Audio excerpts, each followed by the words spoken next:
who is the founder of Baobab Vibes, a newsletter platform that fosters collaboration and innovation among tech enthusiasts in Senegal and the Gambia. And after Ajifama Job, I will now call on Maud A.K. Seka, who is an accomplished economist with BSc in economics and an MA in economic policy management. And after Mr. Seka, I will now invite Mohamed Jah, who is a leading Gambian entrepreneur and businessman heading the Q group of companies.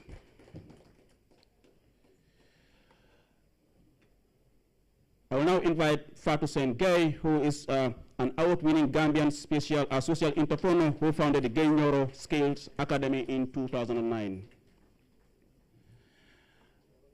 And last for this segment, I will invite Ustad Abdul Karim Alkali Kuyate, a well-respected Islamic Imam and Islamist leader in the Gambia, serving as Masjid Dawood Sila and other mosques. Like I said, these panelists will be sharing their perspectives in relation to the theme of the celebration of the Gambia's independence. As we all know, on 18th February 1965, the Union Jack was lowered for the final time and the Gambian flag hoisted, marking the independence of this great nation, a long journey of roller coaster. So I will just allow Mambinta to give you a detailed biography of Seth Matijao, who will be the first speaker as far as this panel discussion is concerned. Mambinta. Thank you so much, Alu. But before we proceed with Mr. Seth Matijao, I will just give you a brief summary of the rules of the panel discussion, and the panel will last for an hour. Therefore, each of the panelists will share their perspective on the theme within 10 minutes, followed by questions and answer sessions. Our first panelist is Mr. Seth Matijao, co-founder and executive director of the Center for Research and Policy Development, a leading Gambian organization focused on democratic governance, human rights, and policy development. With over 15 years of experience, he specializes in democracy, security, and migration. He also serves as the Gambia's national investigator for the Afrobarometer survey. A lecturer at the University of the Gambia, Mr. Seth teaches political science and African history. He holds degrees in political science, African history, and public administration, and he is a frequent commentator of international media like BBC and Al Jazeera. His work drives governance reforms and policy advancement in the Gambia. I will therefore call on Mr. Seth on the podium.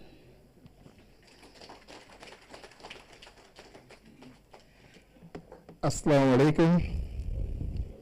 Please allow me to stand on existing protocols, and because I have 10 minutes. And I know that there's a second on our panel, and he might be hungry before lunch. But also allow me to before wearing my academic hat, at least to protest a little, because I thought some of the ministers were gonna sit here and then, so that we can have genuine conversations. But, this is, when we call for a national dialogue, this is what is important, that people sit, whoever is invited will come together, and then we discuss as a country. And I think that is very critical.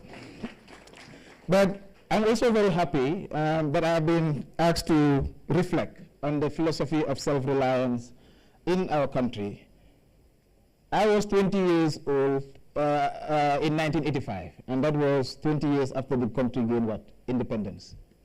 And that period, if most of the older generation here remember, it was a very difficult period. It was a period of economic recovery program, with the economic recovery program, where I usually say that my grandma will say that suman malon gente andi doyton, if that is the right word of it. Suma andi malo be doyton. Singente bi. Angente bi, yes. Malo be doyton. And usually I was wondering, this was the kind of argument we usually have, and I never understood what she was saying until I went to university. I started learning about economic recovery program, but I also started learning about the history and the journey of this country. That everything that we are talking about today has been discussed before, but the freedom that we are enjoying today was fought for by somebody else. And that's why today, as generations that are coming up, we are inheriting a society with many problems, a society with ups and downs, and that's why it is always important that we have to reflect on the way forward. But as the Gambia marks its 60th independence anniversary, it is imperative to reflect on the country's journey, its achievements, and the challenges that persist. And this crucial question arises, and this question is, how can the Gambia truly attain national development through self-reliance? Because at independence, most of you that read Berkeley Rice will remember and say that, he said that there was only one hotel in this country. There was nothing in this country basically. Today we are at the OIC, so many hotels within the country. The only product that this country ever sold was what? Granite. And so how do you inherit a society or a country that has nothing? It has no gold, no diamond, no natural resources, and how do you want to build that country? Historically, the Gambia faced skepticism regarding its viability and independent state due to its small size, resource limitation, and dependency on a single cash crop, granates for export. However, in response to these challenges, the PPP, the People's Progressive Party, introduced a philosophy called Tesito, which was homegrown, local, and community-driven. And I think at some point when we were talking about 1985, the challenges and all those different stuff, I said at some point perhaps we have moved away from this very philosophy, this foundation of a state that was questioned about its viability, a state that was questioned in terms of its role in the international system, and therefore two questions were being asked. How do we survive politically, and how do we survive economically? Politically, we have survived. We are 60, right? But economically, where are we? Things have improved, but a lot of things remain to be sorted out. And I think this is the fundamental question that this current generation of Gambians must address. How do we build a self-reliant economy? How do we build a country where the next generation, those that are supposed to live next 50 years, will also see the benefit of belonging to a country? And in doing this, we must also reflect in today's world. We are donor dependent.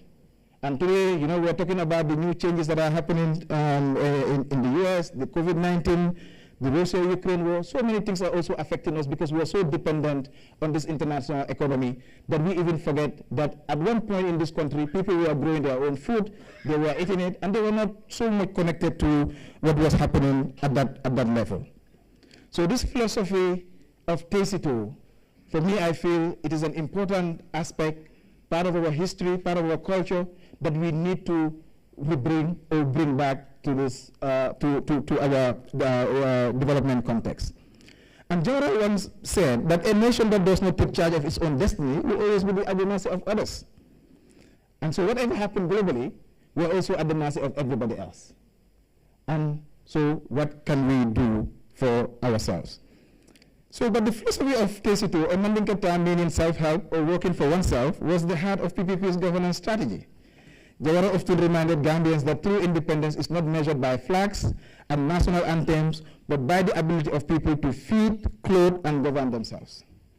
The vision laid the foundation of the development policies that encourage communal efforts in agriculture, infrastructure, and education. I'm not going to get into that because my brother here, you know, I have read some of his book. He has done quite a lot of work on the different development policies, and I think he will be talking about that. But by Tesito, we mean not only full and inclusive participation by the government and the people of this country in national reconstruction, we also mean less dependence on outside resources and the ability of our people. Today, everybody will tell you a nation is not an island. I'm not saying that we shouldn't be connected to the globe, but the basics, we must do it for ourselves. And what are the basics? Feeding ourselves. Today, where's our agriculture? Farmers every day, they call and complain. I'm always on the radio, and sometimes when I talk about democracy and these things, they tell me, you know, that is not important for us. It is agriculture that is important. Half of the river is fresh water. Why is it that we are not capitalizing on this natural gift? And everybody keeps telling us that the country is poor, is poor, is poor. I don't believe in that poverty. I argue this with my students all the time.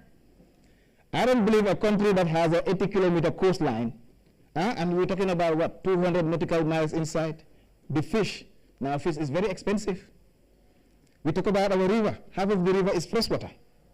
Why is it that we cannot do all year-round farming? In a country of 11 square kilometers, how comes that people are complaining about water almost every day? Especially in the rural communities.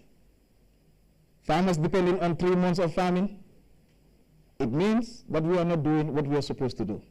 And those are the things that we need to start reflecting on and think about moving forward.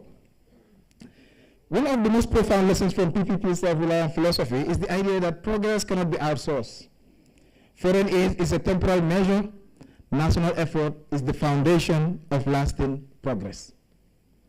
And we have established several development plans and programs. And I think the idea is, how do we, from now on, create, not just in terms of artifacts, but a genuine desire to change our lives and the lives of the people that we all represent here. Self-reliance also required both economic pragmatism and a strong national identity. And today, one of the questions that we keep asking is that Gambians don't have identity. Because if you speak well of somebody is angry, if you speak Mandinka, somebody else is angry, it seems like we are a society that is just picking each other instead of focusing on what is the biggest question that we should address. And this is the foundation that was set for us. So we say that no country has ever developed by waiting for others to do it for them. Development is the result of sweat and determination of a nation's people. So therefore, what should be this new philosophy look like? Or what should, when we are reflecting, what should we focus on? And why is it that so many things we are done in such a way that it, okay. Why is there so many things we are done in such a way that today it is not being done? There used to be a cooperative organization for farmers, and this was helping farming. And if we want to address farming and all those things, we need to support them to organize themselves in that way so that we can look at that. But I think they say I have also 1 minute. So in that 1 minute, I want to reflect on that one last quote that Jawara has said before I said one other thing. That the best way to run a country is that we did not want to win independence from the colonial powers, only to impose ourselves on the rest of the people as colonialists. In other words, to deprive the people of the independence which together we gained from the colonial power. And some people today, yesterday I was on the radio, and one older guy said that we need to remove the word in from independence and then leave it with dependence. But I disagree. I feel we have moved forward as a country, and there's so much that we need to celebrate today. And people must remember and go back to the baseline and read people like Berkeley Rice when we were being questioned in terms of our viability as a state. But over the period, the older generation did their part. They put the work together, they work together as a family, they build a society that we also today inherit. And so the question is, what are we going to do with this freedom? And I have one recommendation, particularly with this food self-sufficiency. And people accuse me of being friends with the military and all that stuff, because at some point we have to be intentional in terms of what we want to do. Today we have a vibrant military. Why are we not engaging them in agriculture? Why are we not engaging them in the development? Do we need to outsource those things? These are the things that we have in this country. We do not lack anything. The only thing is that we are not using the people that we have in this country. And so I rest my case here. Thank you. Thank you very much, Seth Mati Jau, for that insightful deliberation in relation to the theme of the independence celebration. Like I always say, when we're talking about having a new Gambia, it's not just about changing the laws, but actually changing attitudes towards one another, but equally changing attitudes towards our country as Gambians. Thank you so much, Seth Mati. Well, you can jot down your questions, and when we reach the Q&A, you can ask your question to any of the panelists. Next, I will invite Ajib Farmer Job, who is, like I said, who is the founder of Baobab Bites, a newsletter platform that fosters collaboration and innovation among tech enthusiasts in Senegal and the Gambia. Inspired by the Baobab 3 resilience, Baobab Bites serve as a digital hub for sharing ideas, resources, and discussion on technology's transformative impact. AGI focuses rather on amplifying diverse voices, promoting gender inclusivity, and highlighting emerging tech trends. With over 4 years of experience as a tech With over 4 years experience as a tech community manager, she empowers underrepresented groups and mentors women and girls in tech through her role as a women tech makers ambassador for Banjul. She also organizes impactful events like Deaf Fest, Banjul, and Indaba X Deep Learning Gambia, fostering discussion on AI, digital rights, and technology's social role. Adifama, over to you. Okay, good afternoon to you all. As Mati said, I will stand on existing protocol. And it's truly a pleasure to be here to discuss a topic that is close to my heart, which is technology and how it promotes self-reliance and national development. As someone who has worked in digital development and women inclusion in tech, I have seen firsthand how technology transformed lives, not just an individual level, but at national scale. It gives people the power to learn, to build, to create, and most importantly, to become independent. So before we talk about national development, let's talk about self-reliance, how technology can be a pathway for self-reliance. When we talk about self-reliance, we are talking about reducing dependency, whether on foreign aid, traditional systems, or outdated structures. We live in a world where learning no longer requires a classroom, and I think that example was during the COVID-19. We all had to go to using our phones, our laptops. By then I was at the University of the Gambia, and we had to find other ways to learn. With just a smartphone or a laptop, one can learn coding, data science, artificial intelligence. Now it's one of the most discussed topics across the world. And these are high skills that are demanded globally. Platforms like Microsoft Learn, Google, they are offering free or affordable courses, and this is where young people can leverage, not just young people, but anyone can just use it to upskill. Rwanda has a program which is a coding academy that produces high-tech savvy, and this is something also the Gambia can learn from or embrace. We talk about digital entrepreneurship and startup. Starting a business now requires a storefront, and I think we all have seen the rise of Facebook Market, even people using their WhatsApp status to sell. Sometimes some of them even don't have formal businesses, they just, and we also have people using TikTok Live to sell, and that is providing, income for most of these young people. And we have the rise of fintech, where we have Wave, we have Wechit, which is also a Gambian fintech. People can use it to pay, to buy and sell instantly. And let's look at Nigeria, which have a Flutterwave and Paystack that started as a small fintech, and now they are $1 billion company. So what is stopping Gambians from doing the same? And we have also the gig work economy, which is remote work. Let's say as a developer, you are not just limited to the Gambia, but also you can be hired remotely, which is companies across other countries. And you can stay in the Gambia and be earning good. And some of these platform remote workers use our Upwork, Fiverr, and also it's not just limited to development, but virtual assistants, graphic designers, and software developers. So this is where talent stays in the Gambia, and also they can work with global clients. So we talk about technology, the role of technology in national development. While self-reliance is crucial, we also need to look at the bigger picture. How technology drives national development. We talk about the role of e-governance, which is digital governance and public service delivery. We have seen many African countries also adopting e-governance, making more services transferred.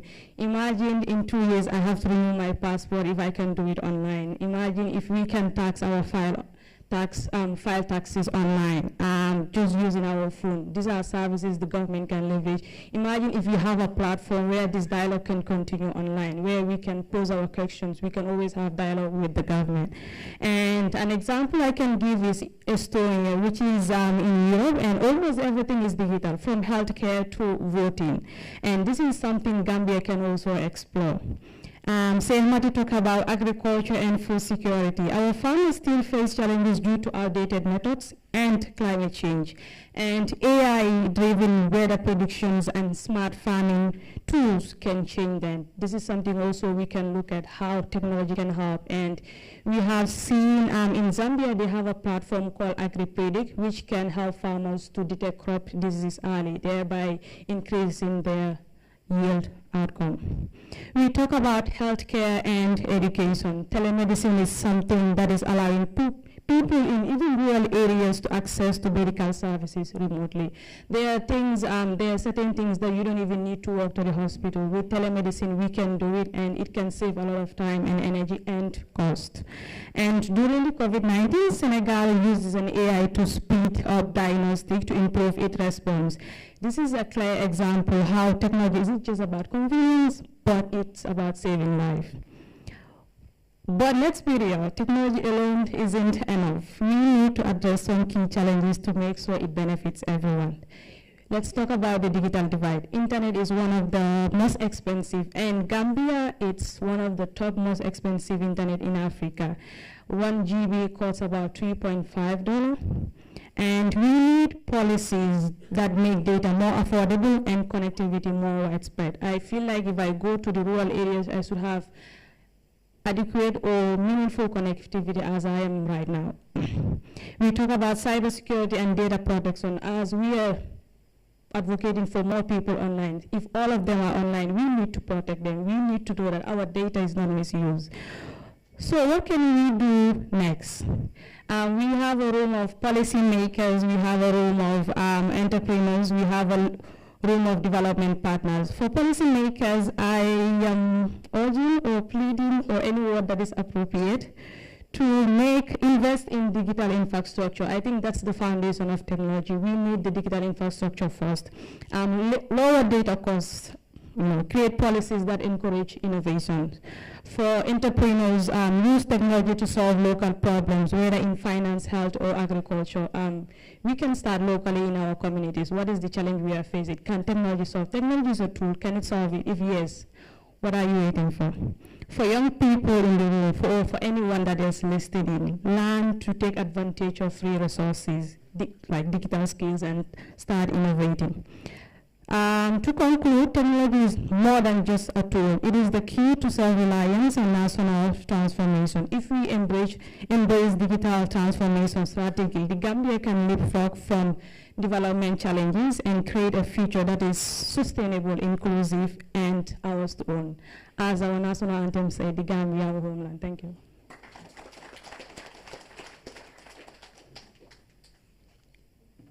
Thank you so much, Ms. Job, for those wonderful insights to support the journey to self-reliance. Next on the panelist, we have Mr. Maud A.K. Seka, who is an accomplished economist with BSc in economics and MA in economics policy management. He has extensive experience in public finance, macroeconomic policy, and development, having served as permanent secretary in multiple Gambian ministries and deputy managing director of BSIC Bank. He played a key role in establishing the Gambia Revenue Authority and has held both positions in government and international institutions.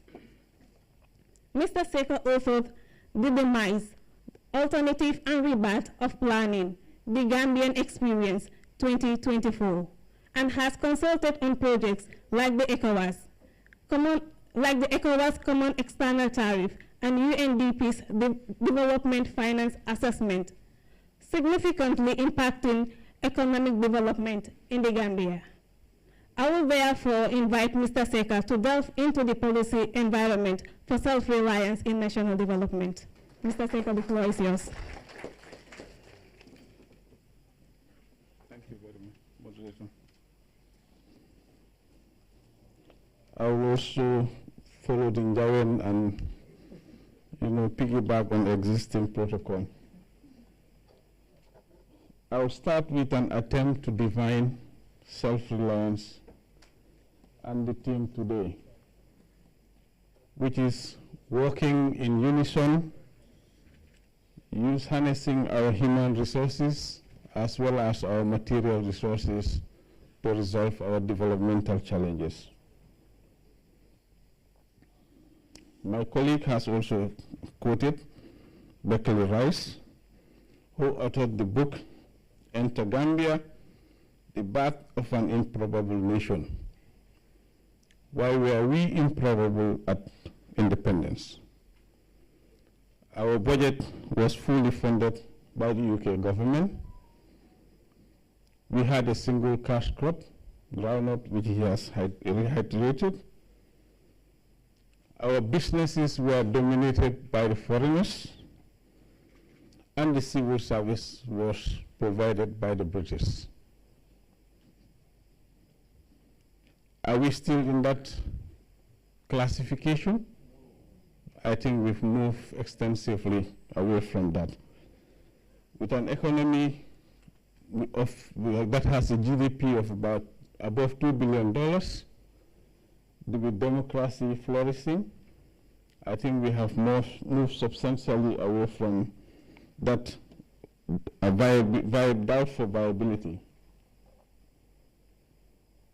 And then we move on, because the founding fathers, when they came, also recognized that they wanted to be termed failures.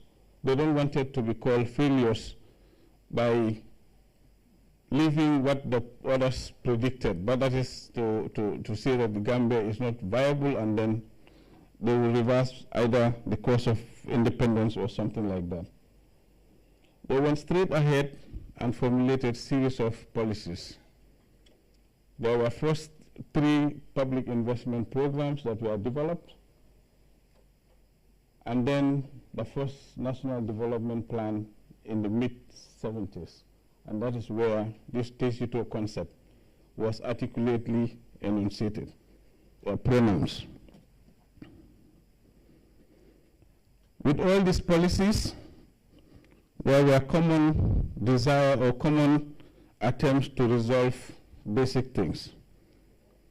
The issue of Gambianizing the civil service, I think we have attained that, and capacity building. You have development of infrastructure. At independence, the rural sector was not connected with the urban area. Road network was terribly bad. In addition to that, there were attempts also to reduce poverty and also income inequalities. Then I will move on to some of the policies that are articulated in recent times, and some even in the past, to address some of these challenges. I'll start by saying Gambia is open to business, with an investment attraction of above $260 million from about $17 and $18 million in 2017. So that is a big move. But that does not mean that we should also sit on our laurels and be complacent. There are challenges dealing with cost of doing business, which is relatively high, and this borders around land issues, procedures to establish business, etc., etc. Also, in terms of trade finance and the economy, there has been substantial drive towards domestic revenue mobilization, to the extent that the budget is funded 70 to 80% using domestic resources, but it depends also on which year we are talking about. In some years, maybe slightly above. Then we also talk about diversity of the economy in general. Even within agriculture, we are talking about one cash crop. That has changed. At least you have other areas that one can export. In also the economy, at the time, we were only agricultural in nature. But now you have the telecommunications, you have the financial sector, the banks, 12 banks in particular, etc., etc. So the economy has evolved. And then Over a period of time, tourism was also introduced, and you see how tourism is doing in terms of employment and other impacts. Now, even with the business community, we have seen some Gambians like Mr. Ja, who are leading the pace to reset that tool.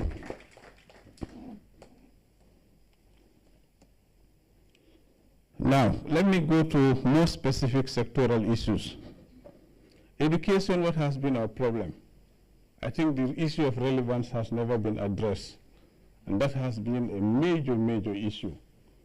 We are more concerned about textbook academia rather than providing the wherewithal and the source of, how to call it, the kind of skills that people use to drive the economy. That's point number one. On that note, there is a skills, a TVET policy that has been developed, and also a decentralized culture at the Ministry of Higher Education, as well as at the Ministry of Basic, starting from grade 3, to emphasize skills development. In addition to that, key higher education institutions are being reformed. MDI will be, how to call it, emphasizing public administration. How to call it, Gambia College will emphasize teacher training and at different levels, etc., etc. But the most interesting part is that we are also left in the educational sector for science and tech. And I think this is exactly what USET is trying to address, to make sure we have engineers. When they graduate, they can go out and serve what we expect of them. On agriculture, I think food self-sufficiency has been a challenge.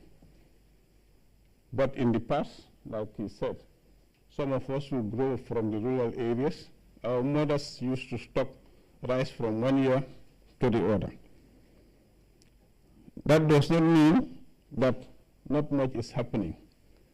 Rice production has been focused as the principal priority of the government, and in these recent years, there has been significant progress in that area. It's picking up significantly. You spoke about mechanization. I agree we cannot feed ourselves if we are still using old hands.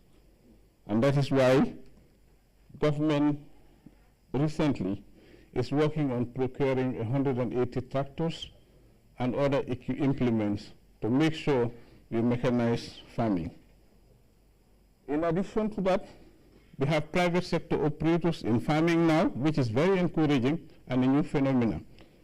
You have the likes of Jaoil, the Maru Farms, and many others, 6 other smaller ones, who are expanding in rice production, which is commendable. You also have some support in that area from our bilateral partners of Japan, South Korea, and the Chinese. However, in agriculture again, climate change is the biggest threat. Every 4 to 5 years, we witness drought every 4 to 5 years. We cannot be looking up into the sky for water. We should be looking at the ground and the river to make sure we have a year-round agriculture. Quickly on health, we are doing relatively well in terms of health centers and new facilities, health facilities. But I think we should also concentrate on providing capacity for the doctors, purchase the drugs, and also the equipment, so that any citizen who walks into a health center can have his needs addressed by finding a competent doctor, getting the correct prescription, as well as getting the medication. I would conclude by saying that we need to emphasize in few areas. Food security is very much a priority if we are going to be self-sustained. Domestic resource mobilization, we cannot understate that. infrastructure, stability, and peace. To conclude, I want to invoke the concept of city-state. We are blessed to have a very good road network across both banks of the river. And what that means is investors can go anywhere now and locate and get their goods and services transported to wherever they want within the country. In addition to that, the Ministry of Trade is also working on creating a specialized economic zone which emphasizes industrial production of different things that we have in this country. On that note, I thank you all. Thank you very much, Mut Eke Seka. Like he rightly mentioned, the Gambia is open to investment, and the next person I'm about to call is an example of exactly what we call charity begins at home, because it is often said when you invest in your own country, you're investing in the future of your people. And the next person I'm about to call is Mr. Mohamed Jah, a leading Gambian entrepreneur and businessman, heading the Q Group, a diverse portfolio of companies operating in the Gambia and Sierra Leone. His business span telecoms, banking, broadcasting, mobile money, IT, education, auto sales, hospitality, bottled water, electronics, real estate, and logistics. Recognized for his contributions, Mohamed Jah has received several awards, including the National Order of the Republic of the Gambia for his impact on the country's economic development. In the last decades, he established QCell, Ajib Bank, QTV and Q Radio, Q Money, Quantum Net Institute of Technology, Espas Motors, Q City, Natural, Samsung Gambia, Q Rec, and of recent Red Coat Express. Mr. Jah, over to you.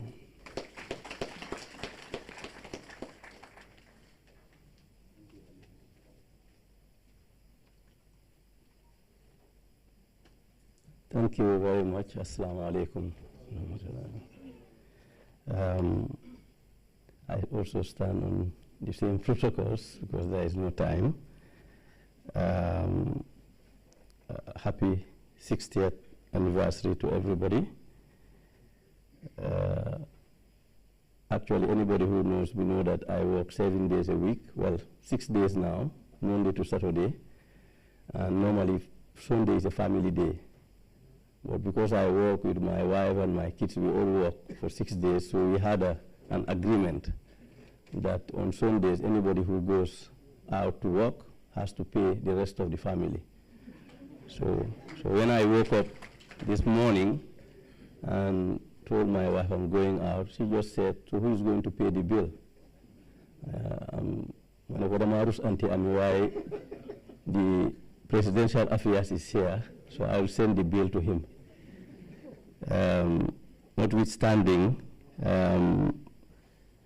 I believe the team marching in solidarity for self-reliance and national development, I was picked as a case study.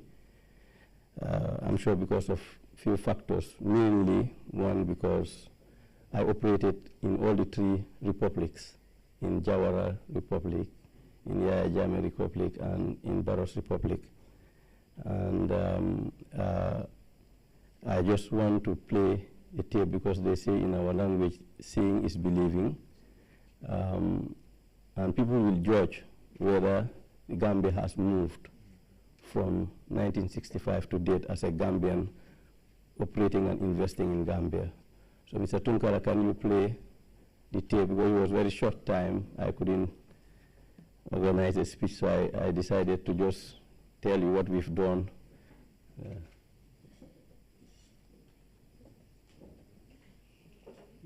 No sound. Jubilee, we honor a man whose life's work has driven national progress. Mohamed Jah, founder and chief executive officer of the Q Group.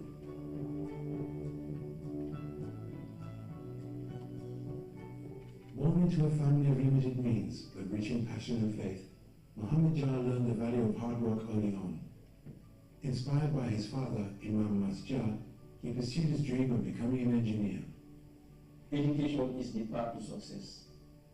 If you don't know something, you don't dream about it. So the only way to dream about big things, huge things, is by educating yourself. Education is not easy. It requires finance. But the most important thing is for the dedication of the student himself or herself to be dedicated. In the Gambia, we are fortunate that if you want to be educated, you will be educated. When things when they think they are done. That's when your real education starts. With determination, he reshaped and continues to reshape the Gambia's technological landscape. In 1998, Mohammed Jah founded Entrepreneurial to harness technology for development. What began as a four-person startup is now a diversified multinational empire.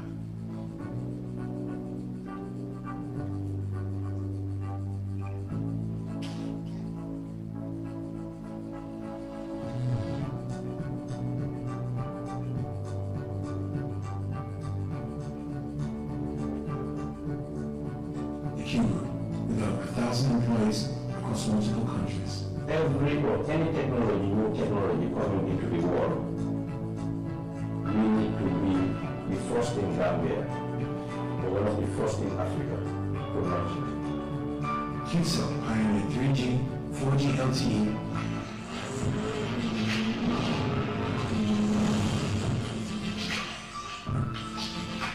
and now 5G, revolutionizing connectivity in the Gambia. The first 5G network in the Gambia. And I can safely say that one of the first to launch 5G network in Africa. We thank God for giving us this opportunity. QCell now has the widest nationwide coverage of any GSM operator.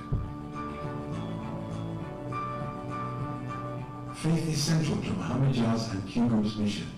The annual Q and Noble Ramadan food distribution reaches over 300 communities in the Gambia.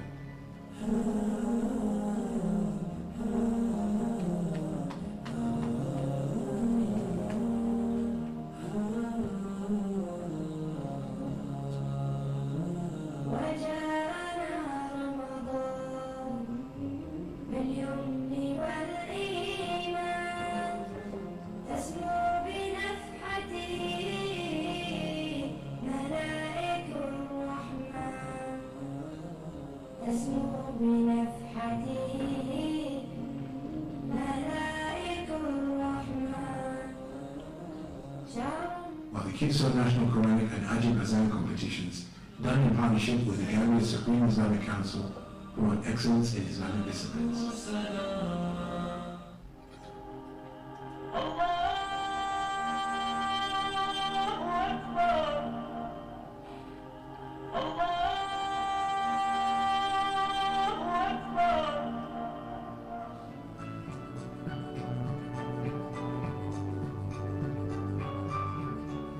Beyond telecommunications, the Q Group includes Ajib Bank, the Gambia's first Islamic bank, offering fully Sharia-compliant services, and Q Real Estate and Construction Company, QREC, a new and significant player in infrastructure development, and Q City, the Gambia's first multi-purpose recreation center.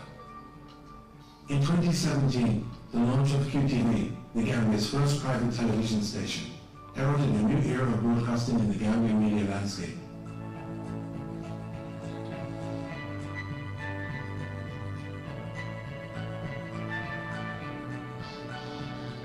The following year saw the launch of Q Radio, the first countrywide FM radio station.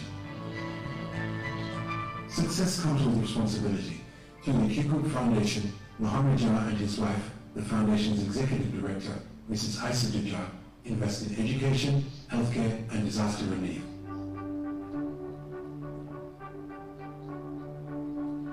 We don't only give services to the public and receive money from them, but part of that money we receive from the public, we give it back to them. We started with about 10 health centers where we provided them with 24-hour electricity. We provided them with telecommunication services, And also some of the health centers, we even upgraded the facilities. Mohammed Jah himself is the one who helped us to bring this hospital to fence the premises. And still now we have donated us some money so that we can build the quarters for the nurses here. As South Korea's honorary consul, Mohammed Jah introduced agricultural innovations for food self-sufficiency.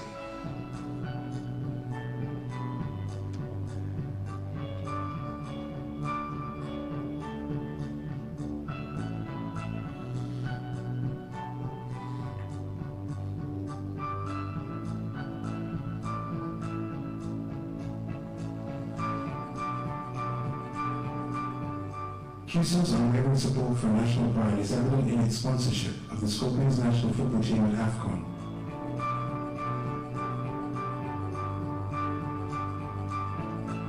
And trackstar Gina Marion Basbute as brand ambassador.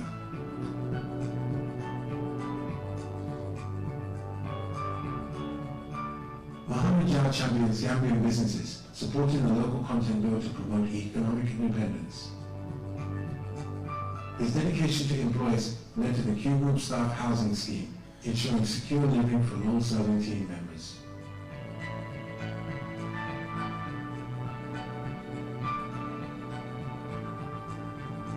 Q Group's impact extends beyond the Gambia.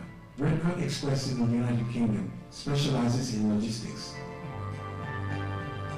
while QCell Sierra Leone has transformed Sierra Leone's telecom sector with affordable, high-quality services. I will congratulate Mr. Mohammed Jah for what he has been doing in the Gambia, and now he is doing it in Sierra Leone. QCell has been recognized by the Gambia Revenue Authority as the leading GSM taxpayer, winning the Most Compliant Taxpayer of the Year award for many years.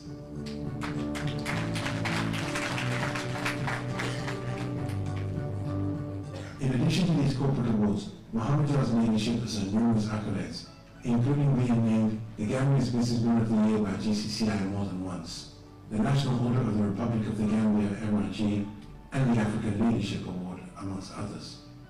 Anytime we win the GRA, the Gambia Revenue Authority Awards, we celebrate it together because this is our biggest award. We are serious corporate citizens. For us, before we sign our salaries, we sign the tax payments, and everybody knows that. And that's why for 14 years, we have been paying taxes on time. Not that only that we are paying taxes, but we are paying them on time. Mohammed Jah is more than a business leader. He is a nation builder, a visionary and an enduring symbol of hope. We have two slogans. One is to us, and the other one is we innovate and others follow. This is the story of Mohammed Jah, an African dream realized.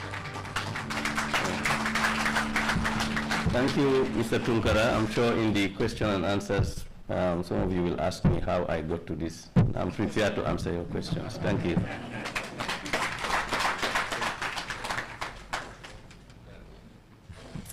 Well, the visual says it all, so thank you so much, Mr. Jah.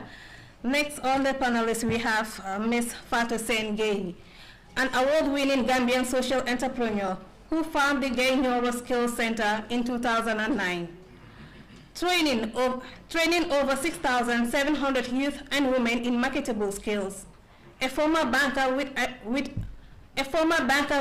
MBA, she now advocates for empowerment through rules with organizations like Boss Women Gambia and Rice Women Network.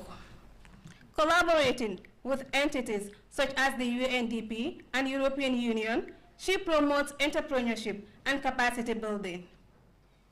Recognized globally, she has received awards like Most Innovative CEO in Youth Empowerment 2024 and Social Entrepreneur of the Year 2016.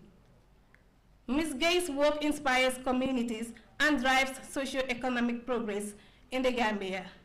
Ms. Gay, the floor is yours.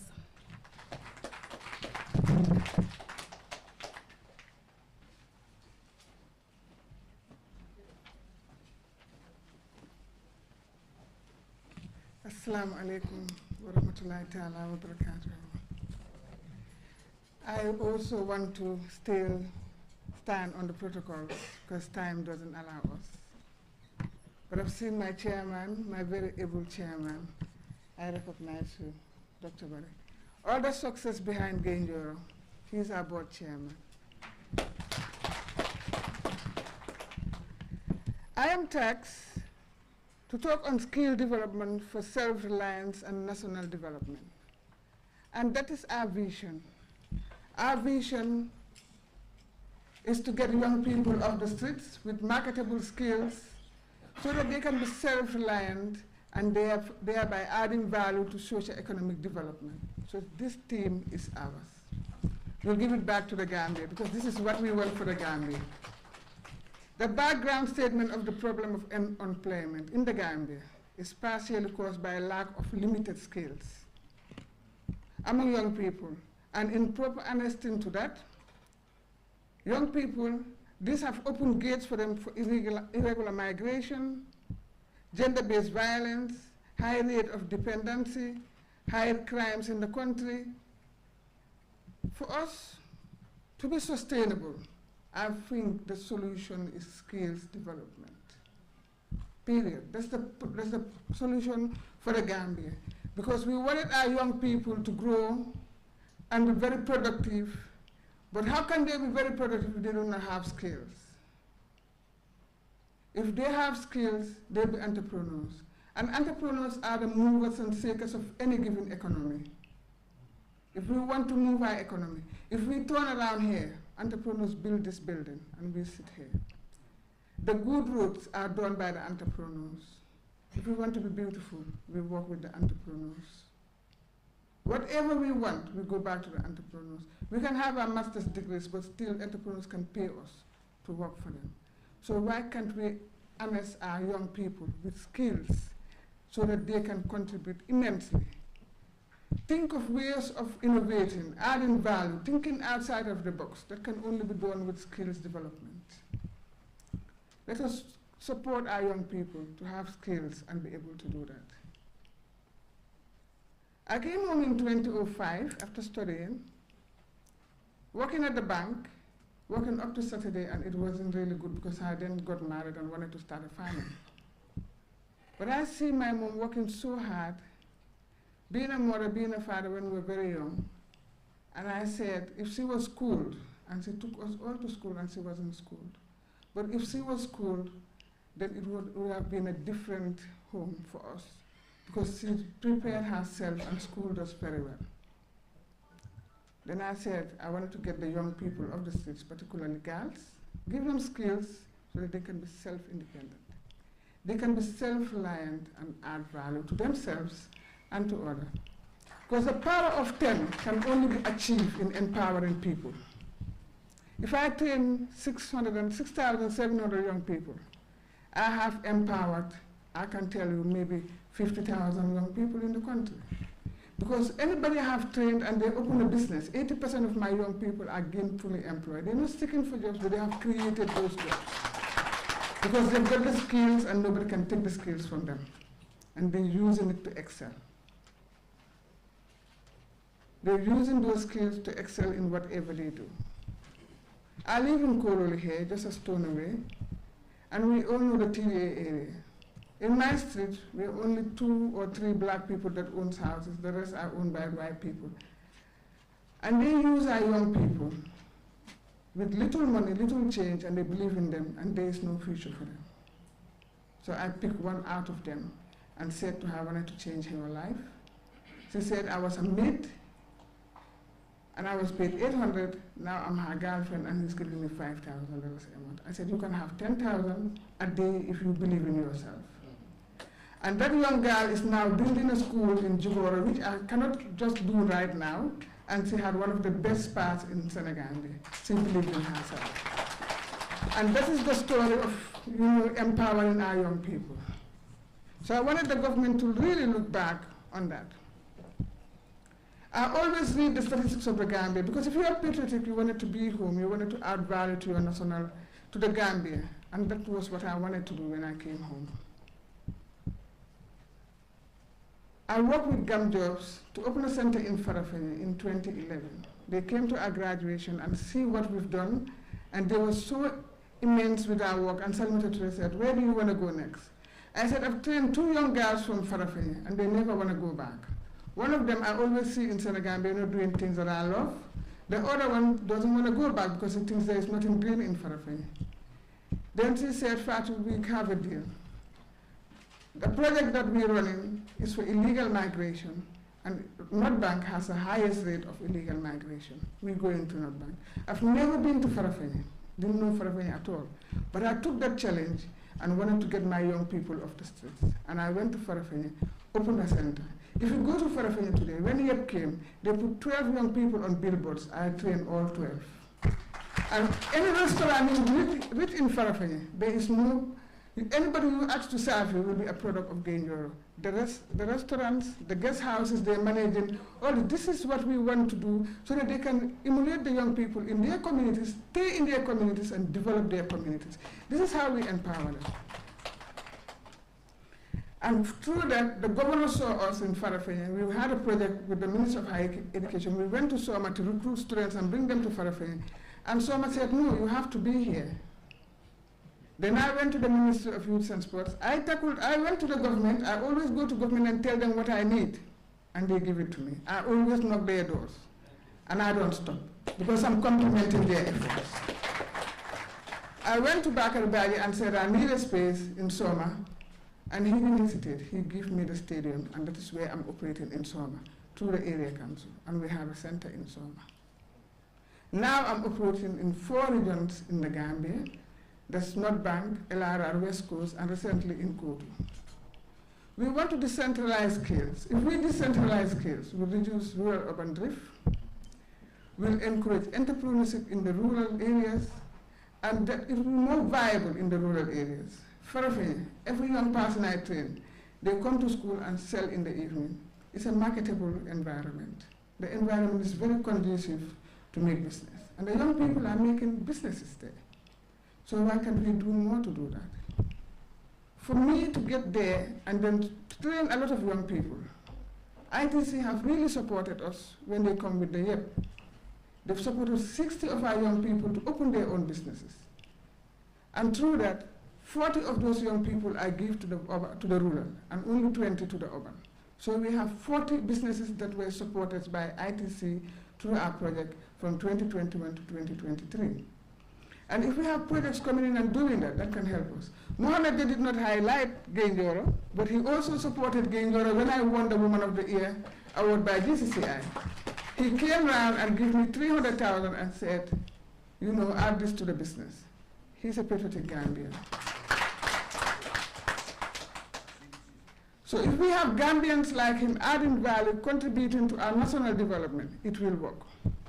Now I have seen the Ministry of Higher Education turning around, working in Tibet, supporting Tibet, decentralizing skills, have a Tibet policy, have scholarships for Tibet. But let me tell you, most of those scholarships goes to the public institutions. They recently have a project with World Bank that they said they will also give to the private, but most of these scholarships goes to the public. So for my suggestions, moving forward, government should encourage public-private partnership. Government should have at least make land acquisition not tedious for us because we add in value to the national development that they are not doing. Decentralizing the scholarships that they give to young people so that we'll train them and give them the best skills for them to go out there. If young people have skills, they will think of crimes. They will not think of robberies, and we are very scared right now. I don't go out 8 o'clock nowadays. Everybody is thinking, if I leave, what's going to happen to me? But if young people were skilled, they think of ways of innovating, ways of adding value to what they have, so that they can have a competitive edge. Our Gambian solution, once again, is skills development. Thank you.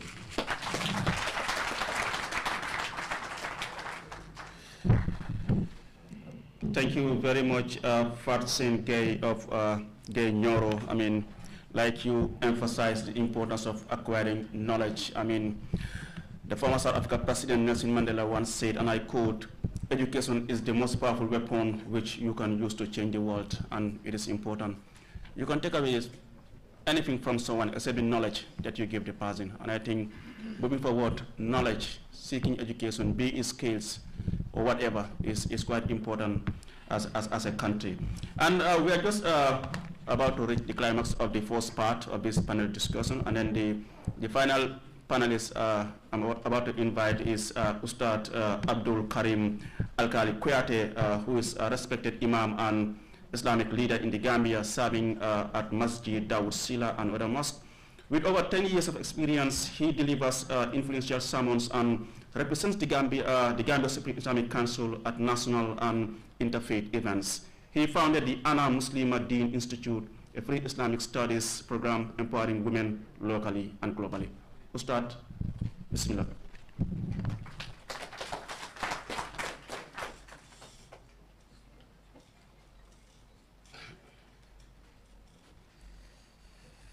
أعوذ بالله من الشيطان الرجيم بسم الله الرحمن الرحيم الحمد لله رب العالمين والصلاة والسلام الأتمان الأكملان على من بعث رحمة للعالمين بعث الله شاهدا وبشيرا ونذيرا وداعيا إلى الله بإذنه وسراجا منيرا وسبحانك لا علم لنا إلا ما علمتنا إنك أنت العليم الحكيم اللهم اجعلنا منهم ومن الذين آمنوا وعملوا الصالحات وتواصوا بالحق وتواصوا بالصبر فالسلام عليكم ورحمة الله وبركاته.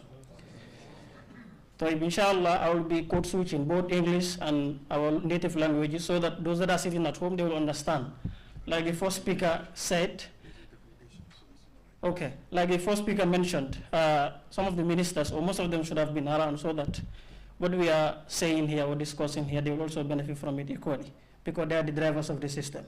That same way we should speak languages that our mothers and fathers at home, they will be able to understand the discussion that is going on here. The theme of this discussion is self-reliance and national development. For my own part is on Islamic perspective. Islam is not merely a religion of rituals, but it's a complete way of life. Allah subhanahu wa ta'ala, when the deen was completed, what he said is, Al-yawma akmaltu lakum dinakum wa atmamtu alaykum ni'amati wa radilakum al-islam dina. Today I have completed your religion for you, and I have completed my favors upon you, and I have chosen for you Islam as a way of life. So it's not a religion of mere rituals, it's a religion that has a role to play in every aspect of our life if only we understand it. Allah subhanahu wa ta'ala, when he is talking about self-reliance and development as people, he said subhanahu wa ta'ala, وَأَلَّيْسَ لِلْإِنسَانِ إِلَّا مَا سَعَى. There is nothing for a mankind or for a human being except for what he strives for. The Prophet alayhi salatu wasalam, he said, it is better for a man to go on top of a mountain and carry firewood on rope on his shoulders to sell it. That is better for him to go to people extending his hands begging whether they give him or refuse him. Jibril alayhi salatu wasalam, he gave an advice to the Prophet alayhi salatu wasalam, 5 advice. He told him, Ya Rasulullah, 5 advice. Live as you wish, but know that one day you are going to die. He told him alayhi salatu wasalam, wa'amal ma'shit fa innaka manziyun bih. Do whatever you want. There is a day that you will be held responsible and accountable for every deed that you do. He told him, wahbi ma'siyata fa innaka mufariqu. Love whomsoever you want and associate whosoever you want. One day you will be separated by death. He told him alayhi salatu wasalam, wa'alam anna sharaf al-mu'min qiyamuhu bil-layl. Know that the nobility of a believer is in his standing up in prayer at night when others are sleeping. But this is the essence of what I want to talk about, the last part of the hadith. He told him, وَاعْلَمْ أَنَّ شَرَفَ الْمُؤْمِنِ قِيَامُهُ بِاللَّيْلِ وَعِزَّهُ إِسْتِغْنَاءُ عَنِ النَّاسِ. And as for your dignity and honor lies in being independent from people. If you are independent financially, you are independent psychologically, emotionally, because anyone who feeds you control you. Anyone who gives you what to eat control you, tells you what to believe, and tells you what to reject. In Gambia, we don't have a problem with resources, but we have a problem with one resource, and that is the most important resource, which is the human resource. We have natural resource, we have financial resource, but we lack the appropriate human resource, we call the human capital. Like we lack the right people for the right things. The Prophet ﷺ says, "Talibul ilmi faridatan ala kulli Muslim." Seeking knowledge is an obligation upon every believer. This is not only talking about knowledge of the Sharia, but knowledge of anything that benefits mankind. Today we have many young people in this country. The reason why I talk about we lack people, we lack quality human capital is because we have a country of entitled young people. They have an entitled mindset. Today everybody wants to work in an office, which is not possible. Today, because I'm not working in an office, I will not work. I will sit down, there is no work in the Gambia, which is not true. Today, how many young people will cry, the country is difficult. You cannot speak English, you cannot speak Arabic, you cannot speak French. You're not a carpenter, you're not a mason, you're not a mechanic. Who can help you? Nobody can help you. Even those that are working in offices, most of our salary earners, their salaries cannot sustain them. Before the month reaches 15 days, salary is finished. Or most of the people that are salary earners, their families are maintained by shopkeepers. You go to the shop, every month I pay you. And also the mindset of our parents. Most parents, we force our kids to academia when we know that they are not good in academic setting. Many people are in UTG. I work at the UTG as a graduate assistant under Dr. Bay. I've been there as a student. I did my MBA, even though that I'm an Arabic student. But you talk to many young people today, those that are in the universities. They are in university, but they are not good for university. They are not meant for the university. They are good elsewhere, but they believe that if I don't go to UTG, I cannot make it in life. Today, if you look at kids that are going, for example, you see two people that are working alongside and they're going somewhere. You ask one of them, where are you going? I'm going to UTG. You ask the other one, I'm going to my carpentry workshop. The one who mentioned carpentry workshop is Luglo Open. And in just 5-15 years, that person can come and employ this person. Like the auntie was saying, entrepreneurs, they can even employ people with PhD and masters. And I'll just give an example with all due respect to the Fullers, for example. We will have a Fuller that is coming from Guinea, one Julde or one Mamadou. Will be coming here, cannot speak even Wolof or Mandinka. Will be selling cola nut and bitter cola on plates in the streets. Within 5 years, he has a small canteen. Within 10 years, he has a shop. The young man that is sitting, there is no work in Gambia, will go to his shop, Alpha, Lebanon Buro Batabe Elek Mafaila. And we claim that there is no work in the Gambia. Why? Because we have youths with entitled mindset. The Sahaba radiallahu anhum, they said the Prophet taught them self-reliance to the extent that if they are riding their horse or their camel, if their stick, the stick that they beat the horse with, if it falls down, they don't ask anyone, give it to me. They descend their beast, pick it for themselves and carry on. Why? Because وَعِزَّهُ إِسْتِغْنَاهُ عَنِ النَّاسِ. Your honor lies in being independent from people. Also, we have cultural norms that supports and strengthen this issue of dependency. Even in our family settings, you have a family, one person has become rich or fortunate. And entire family will come together, we rely on that person. Naming ceremony, that person. Wedding, that person. You get sick, that person. Fish money, electricity, everything, one person. And when we come together, bankrupt that person, we sit down again and say, he was not planned with his wealth. This is the problem of the Gambia. Another form of dependency that we attach to religion is because you are an imam or you are a khalifa deen or sering, you should not work. You sit down in your house with big garambuba, people going in, coming out, giving you money. That is why we see in the world, Gambia included, many imams, many khalifa deenis, they compromise the religion. Because if you give me money and you tell me this is permissible, even if it is wrong, I will tell you, yes, it is permissible. Because if you feed me, you control me. And the Prophet ﷺ, he said, every prophet reared animals. Prophet Zakaria, Najjara, he was a carpenter. Even the prophets, they never rely on anybody. If the prophet wanted, he could have become a millionaire. He could have shut down one place, people will rain money on him. But he never did that. Alayhi afdalu salatu wa tamu taslim. Now the consequences of this dependency, how it has affected our independence. Yes, we are independent when it comes to our country. Nobody is going to come and encroach on our sovereignty and all that. But our minds, most of us, are still enslaved. And that is the fact. Today, if you go to many Arab countries, some of the countries that I went to personally to study there, like we see recently, Dubai, they were engaging in cloud seeding so that they can have rainfall. Gambia, we have rainfall. Gambia, we have arid land. We have fertile soil. But why are we not farming? There is no country in the whole world, even the wealthiest of countries or so-called developed countries, where the government provided jobs for every citizen in that country. There is no country in this world like that. The example I was giving, you go to these Arab countries, rainfall, they hardly have rainfall and other things. But they worked hard. Some of them, they even have to go and filtrate the sand so that they can carry out their agricultural activities. But us, we have all these things, and we still sit down blaming people or blaming the government that they did not help us.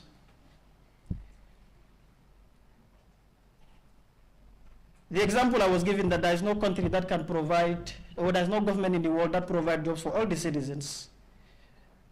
And Gambians, we sit down, we expect that our governments will give us all the jobs that we need in this country. But the truth is, jobs are not lacking in this country. And Allah subhanahu wa ta'ala says in the Quran, إِنَّ اللَّهَ لَا يُغَيِّرُ مَا بِقَوْمٍ حَتَّى يُغَيِّرُ مَا بِأَنفُسِهِمْ. I will never change your condition, or I will never change the condition of a people until they change their condition themselves. So now, look at having our job ethic, our professionalism. Have a contract here, building a house, give it to a Gambian mason. A project of 3 months will take you 2 years. If they get to the construction site, 9 o'clock, they will brew attire and have breakfast for 2 hours. Before they start the job, 12 or 1. Around 3, 4, they are off for the day. Give that same job to a foreigner and see. That is working in the Gambia. A job of 2 months, they will finish in 2 weeks. Because they know why they came here. But our own Gambians, they will do. This same attitude even extends in our professional setting. You go to the hospital, nurse banging they will.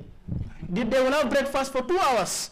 When the Gambians that are paying them salary are sitting down in queue. Sometimes you go to the hospital with a mild sickness. Before you go home, your sickness has compounded. Why? Because the person who should take care of you is not doing his job properly or her job properly.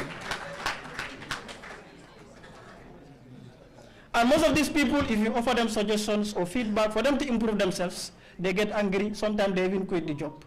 And also the Yakamdi syndrome that is here. Because of Mohammed was giving his story, and the auntie was also giving their story. Today I want to start a business, I want to seek employment, I'm working under someone, they give me salary 5,000. I said, no, that is very small for me. Ask people that are up there right now where they started from. They started slowly because they said a journey of 1,000 miles begins with a step. But we started right now today, we want to become a billionaire. And also we don't respect our resources. You are living on a salary of 5,000. That is also causing our poverty and dependency. You are living on a salary of 5,000. You want to live your life like Mohammed Jah. You want to have iPhone 16 Pro Max. You want to drive the latest car. You want to be online every day. Before 10 days of the month, your salary is finished. And then you go to the social media insulting people in the name of freedom of speech. Yes, freedom of speech, but there is no freedom after speech as far as Islam is concerned. Because if you say something, you will be held responsible and accountable for it. So we have to work on our punctuality in our places of work.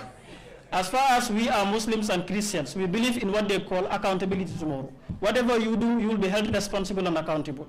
If your contact hours at your place of work starts at 8 o'clock, 9 o'clock, you are there at 10 o'clock. If you receive your salary, you should remove that money and return it. If you feed your family with it, you are feeding your family with fire. And the day of judgment, you are going to pay for it. And also, the most important thing is we have to believe in ourselves. Wallahi, if you travel outside, you see how many Gambians are there. The reason why I said we don't lack most of these things. We have many intellectuals outside which are Gambians. But why don't they believe in themselves? Some of them, if they stand before their fellow Africans, they belittle them. But if they stand before a white man, full respect. Take this to our cultural setting, for example. Marriage, your brother will come, I want to marry your daughter, I want your son to marry me. No, me, I am Jola, my son doesn't marry a Fula. But if a white man comes, you don't ask about the tribe, you don't ask about anything, because your eyes is focused on the back. Your eyes is focused on the back. And that same person that is saying that, if your family member suffers an accident and has to go through a life-saving surgery or whatever they call it, if you are Mandinka, if a Jola donates blood, are you going to accept or not? You are going to accept. If a Fula, if a Sarawale donates blood, are you going to accept or not? You are going to accept. And we all say that Domi Adam Alen. What tribe was Adam alayhi salam? What tribe was he? Today me, my father is Mandinka. My mom is Wolof. My wife is Fula. Where do I belong? I belong everywhere. So let's cut off all these things. We call for one Gambia. If I speak Wolof, everybody should be happy. The same way I speak Mandinka, Fula, other languages, everybody should see themselves that this is a Gambian that is speaking. He is using the language that he understands the most. That way we have national harmony, and then we grow as a country. Assalamu alaikum wa rahmatullah.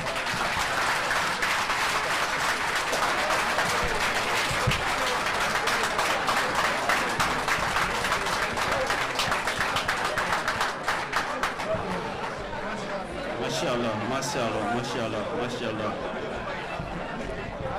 Shukran, Ustad Abdul Karim Alkali Kuyate, a quite powerful sermon there.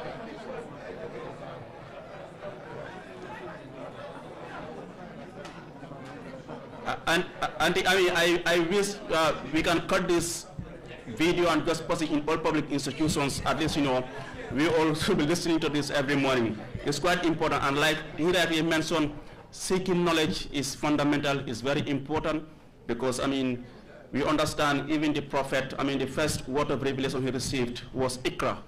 That signifies the importance of seeking knowledge and education.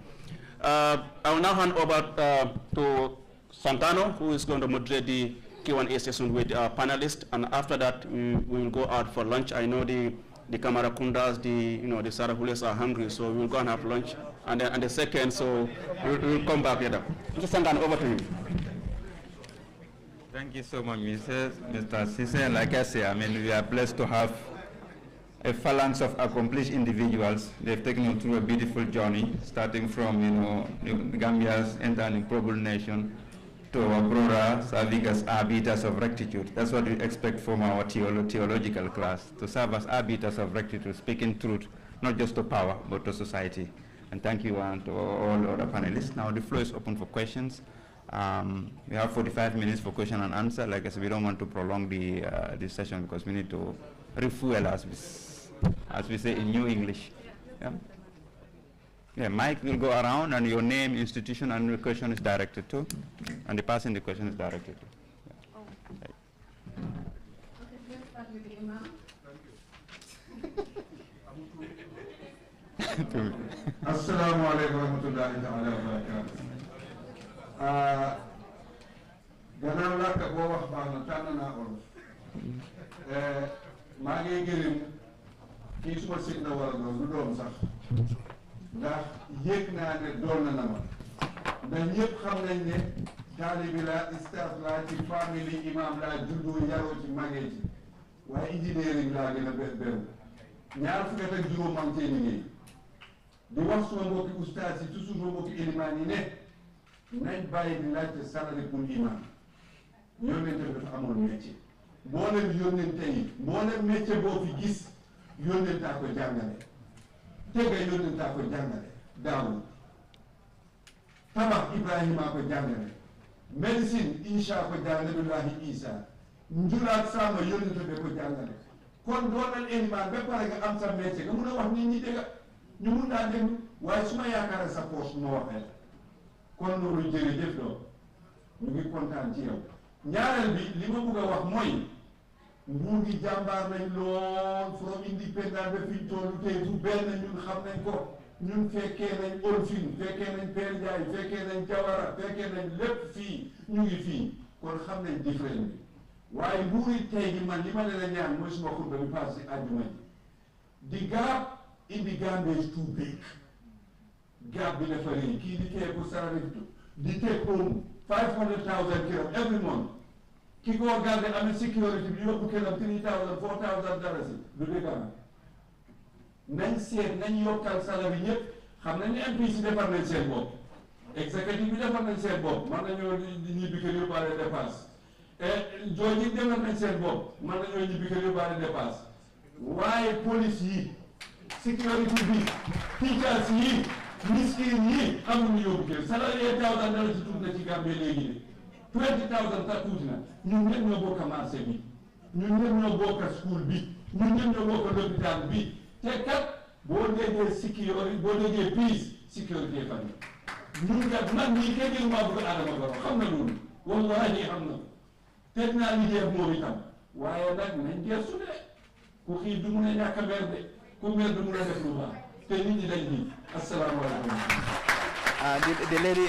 The lady in the with the green hijab.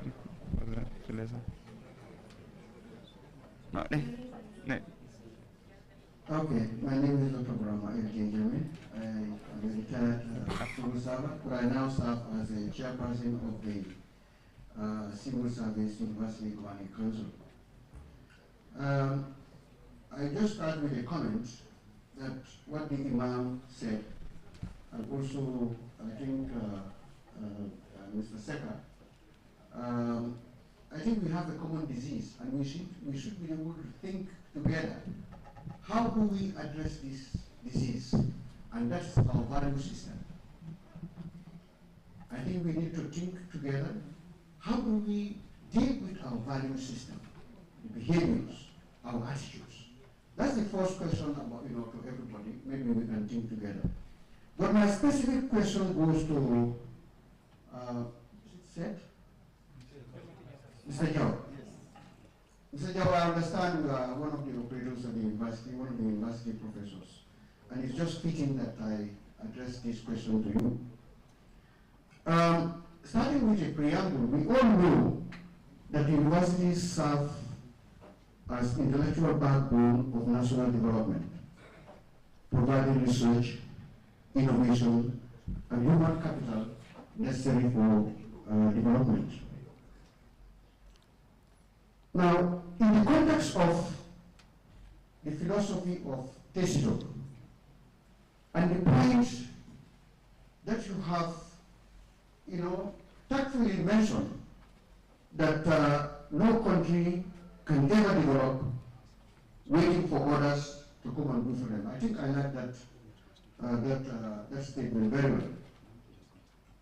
So in the context of Tacitus and the statement that you made, do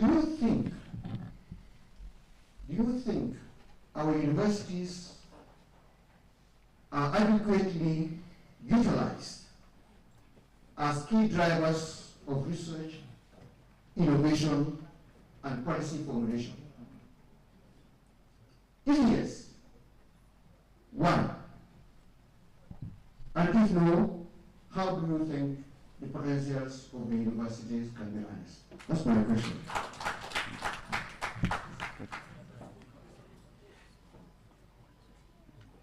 Hello, good afternoon. My name is Lamin Mane, Honorable Lamin Mane, a retired telecom officer, now Chairman and Secretary of the National Organization for Disabled and Urban, empowering persons with disability, right activists. I sincerely thank this gathering, and I thank everybody for being here, particularly my humble sister, the Press Secretary, and the Siso. A sister with a different. My comment is going to be on Mohamed, the CEO of Kibud. Really, I acknowledge and I appreciate it, and I've been advocating on Mohamed just for months, both Gambia and outside the Gambia. My meeting at the South Africa, Johannesburg, I mentioned the only private TV, first private TV in the Gambia, King, giving us an opportunity for our voice to be heard. But I sincerely take this opportunity to embrace and thank Mohamed for being there for everyone throughout the country. And I urge, I'm appealing to him. He has been giving packages to many able people in this country, in the education sector. I'm appealing to him, not for me and myself, but on behalf of persons with disabilities, for them to be considered, giving them scholarships, for them to be empowered. Instead of becoming dependent, they become independent, like me. I've seen a lot of achievement because I remember his father. May his soul rest in peace. I was part of the team that was being called to organize and give away material or support to persons with disability during his father's time as an imam, where the compound is located at Pipeline, where his younger brother as a lawyer is there. But one thing I want to urge Mohamed to do for us, I have a fellow persons with disabilities at India who are doing studies on their ACC, but they have no scholarship. They are finding it extremely difficult for them to continue. I am fortunate to have scholarship with my international relationship with diplomacy, but others didn't. I'm urging you and I'm appealing to you with your influence and with the standard you are doing for the socio-economic person of this country. May Allah subhanahu wa ta'ala continue to bless you and bless Kikun and entire Gambians at large. Thank you so much. Thank you very much. Let's go straight to the point. We collect all the questions, and after it's a working lunch, so we still engage them. So answer your question quickly, let them jot, and then they will answer. And then let's collect all the questions. The Chief of Staff collect all the questions and then we'll answer and then we proceed. Yeah. It's a walking lunch, so during lunch you can still ask subsequent. Mine will be a quick comment. I think talk on policy and policy making and academic perspective invited us to interrogate the viability notion. Between the two speakers, Mr. Joe and Seka, they have concluded univocally that and conclusively that yes, we are making progress, but we are not yet out of the woods. And because on grand scheme of things, we are still respected and recognized, but a junior league player. And the story of Q Group defy big corporate dominance, and I think as a nation we can learn from that. Q Group started, as Mohammed would usually say, from his bedroom. It is true foundation, it is true also foundation to also, like the Gambia, that we believe in ourselves and will be able to do it. And perhaps technology is the answer, skill development, and change of mindset, as eloquently discussed, would remove the dependency syndrome that we are, as Gambians, known for. But I also want to suggest when the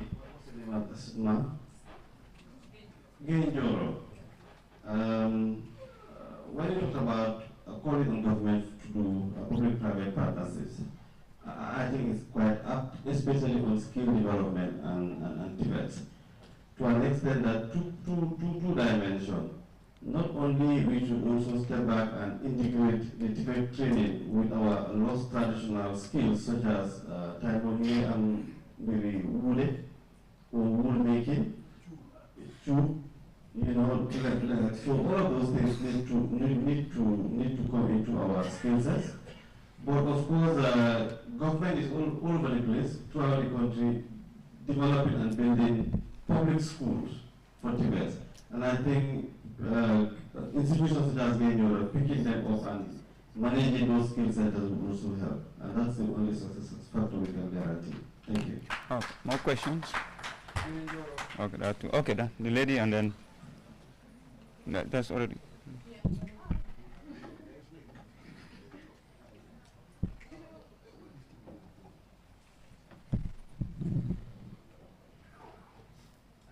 You know, as women, we have to reach for the mic so many times.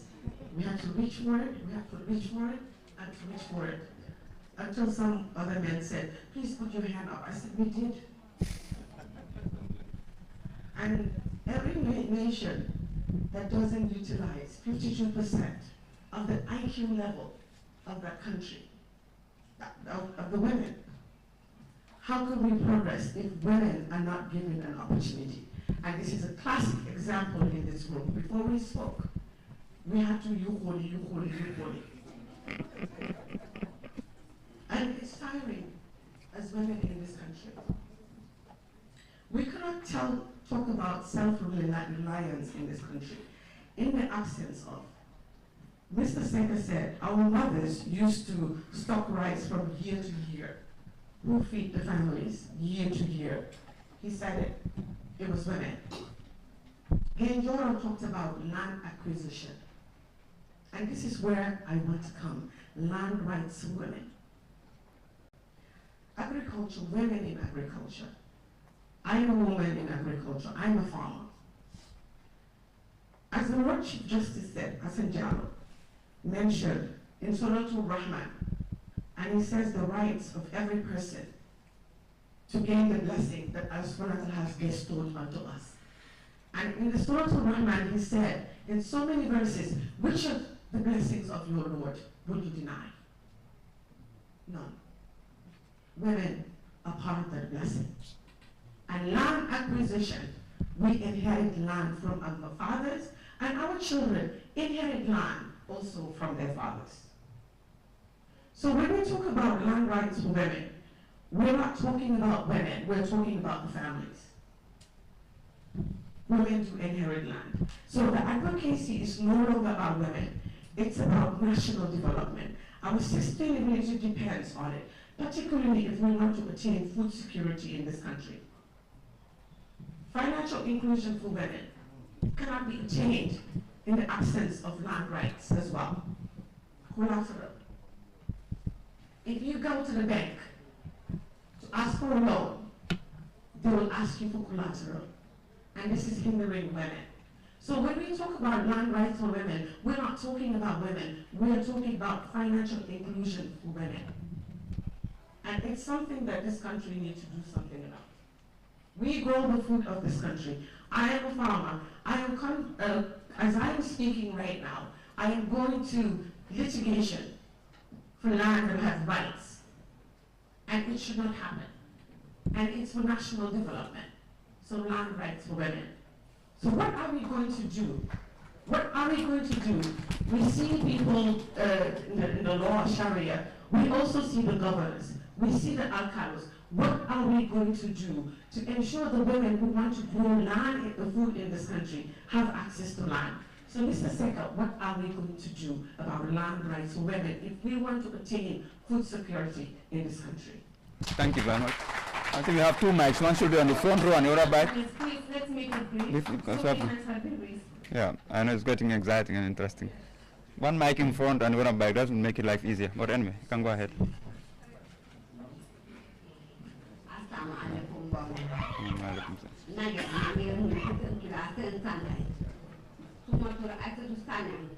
From Gambia to defend her affair and director of women's wing. For no understand. Quantana to get a new Peneka, Rawatina Muhammad Jah. Simon Bumon my defi. Free tax. At some time Bohamne, you and I say interpreter. For you stand between two news during this time. While a woman free box to the interpreter make a fool. Dead. Bogana Gambia to New Guinea. You can't send the guy. You demand a wetally. But they hunger to John. They have to take a block of my definitely for dinner. Nana TV, JRTF, some management belay. Money employee interpreter. For them to understand. They hold the time in you stand. Language you have at Arab. Then they stand language, in sign language. I had their money one me. They go back in some voices, they go back and therapy. Interpreter no matter, but the mother worry. Why they go back there to Mama to get at Moko de Moto Munano go up on my summer de Gumadega. They go my Ben White, they go my Ben Carbon, they go my Barbara and that. Why learning direct more at Mama? Who fell on that? Bon, nenge Gambia together, at no negative government, minister and then one a recent problem. Who knew what the interpreter for television ground Lala news video? As citizen of the country. I don't know what and problem. Minister, you and salary, vote and without supporting, you I wouldn't talk. Why do you time decision making and you neglect to me also new decision that to know? Opportunity, leave my land. Leave out of discrimination. So what is the constitution government? You know about human rights. You got opportunity. I want human rights. I want to take on the person to army. Interview, I want to employ national activity. Yeah, thank you.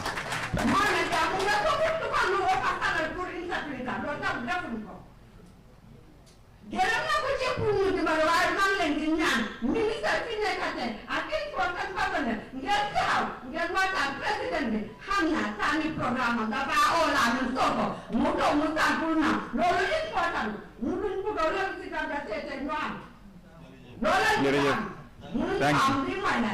Oh, Jerry, thank you, sir.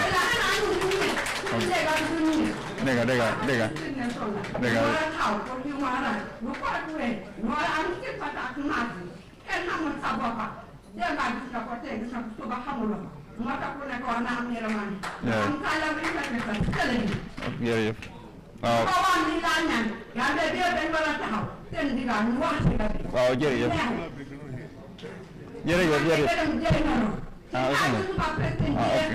Mr. Kubal, how Mama House 630 president, would you get first president, put down the they're not only getting enough room. But I'm disabled. Girl, things happen. You got free education. My father, my program, sir. You can't understand. You're not business of them. Why, my man? Somebody help us. She's not here.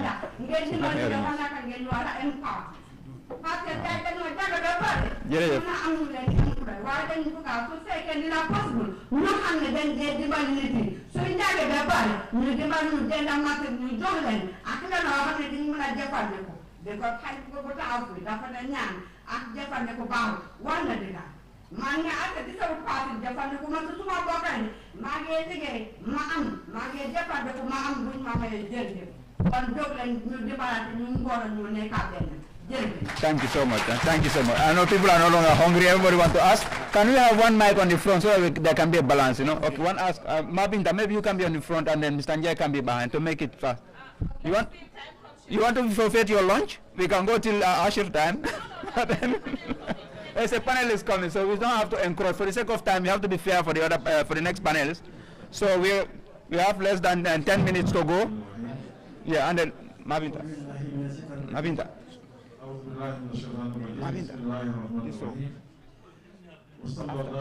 وسلم على نبينا محمد وآله وصحبه وسلم. شريف نانو حيدر خليفة جنرال شريف كيوا حيدر President روضة المجالس Gambia. Mbediam la mandinga kan la kon to ñi am kuulete mi yalan koy banko bela concern mol be diamu to jang ya foko mimbe banko dala iba business wol fole iba kol fole bari ñi nata ku kilen na de wala munti wala na dindingol la folo ba dala jandi ba business ku fala wo dindingol mi yalan ko nin banna salo sita wala sungar salo inata ñin Sénégal je ka dindingol mi nge sanji woro dindingol ikamine ka banta jang omu banko la failure man sekunda men na sonna wala wodin wala yante fere kele ye control kanata anu nyum mol mi yalan ko television le bebulu ni be advertisement le ka sunkutu dindin wal tay ko dorosol dum e ka yaay banko kanja afele musol mi bidam nani musol mi biya fele be ben ka yiwro wala do e fenul min do yiwtale bar sañi harma dum nimmen menta akata laban kala wala nyama sañi nintol ngin dinno tuje itinyata sañi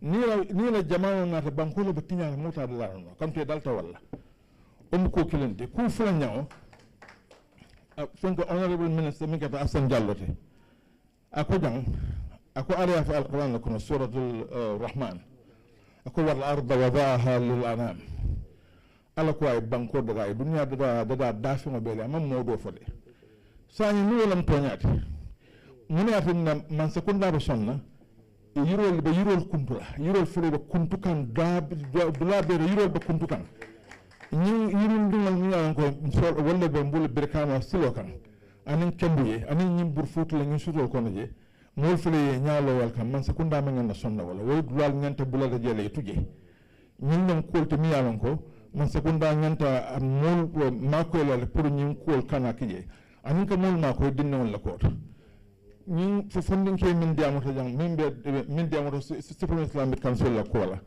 ay to ngala fo ako mol be janna min yalan ko ka warambol le dun ka tan sirin kensen ke be ka do ko ka to nya bala fo barin tol man taraw nyama ntanga gadi no soto gadi ni nani min yalan ko 500 meters by 500 70 people la ka do ko keje ande be ka do ko keje free nin ko rafata ngi jon nana man fen table ntol bo na nyama ni qadi abdullah kanta bo na nyama ay min fo hadama dumo inyanta balule la tarola ntol bo la keka andum bakata la man sekunda ngakato be ka pour yamma koy hani borol to miyalon ko o white flies min ala kana kalem no tinga ina man makoy sa en fon la ka katon fon yen kake sa en ba man sekunda dan do don isa mon makoy min nan kelafta do ko wala assalamu alaikum wa rahmatullah أعوذ بالله من الشيطان الرجيم الحمد لله رب العالمين by 7 times. I am Mamadi K.S. Kamara, an independent candidate who went to IEC as a presidential aspirant. And I was asked, what's your party name? I said, equality under the rule of law. Since my school days, that's my motto. And I always say, man should be upright in his thought and deed. And that I am still with. From the time I know the difference of wrong and right, up to the time Allah will take what He has in me. I pray so that I maintain that, to be upright in my thought and deed. And I said man should be upright in his thought and deed. The reason why I came into politics is because of that inadmissibility of some people who are not okay in their way of belief as far as the running of this country is concerned. Please, speakers on the high table, I commend you all, because the founding father of the Gambia says tacito, and I have seen that the peacekeepers on the high table there are all saying self-reliance. Self-reliance is what my father Sadauda says, tacito. If we implement that tacito, each and everyone, we will not be like parasites, as people say. Some people are going up and down begging. Parasitism is not good. We should work hard on our own to see that at least we survive equitably. And this is why a landed Islamic man, Mr. Lee, mentioned about salaries inequality in the country. This we should work on. When it came to 2016, okay, I went to Karaba Beach Hotel, representing Sandu. I spoke to the president-elect, and I said, the founding father of the Gambia, what he has worked on was to make sure that Gambia will have enough good roads, we have good water supply, okay, we have good agricultural system. And I spoke to him that the road from Slamenkota Pasamas is a problem to the Gambians. And these other interconnected roads. And I've seen that when he came to power, he is also implementing those. And the water projects are also coming on. Okay? But now, Mr. Is it Sankano? Sankano.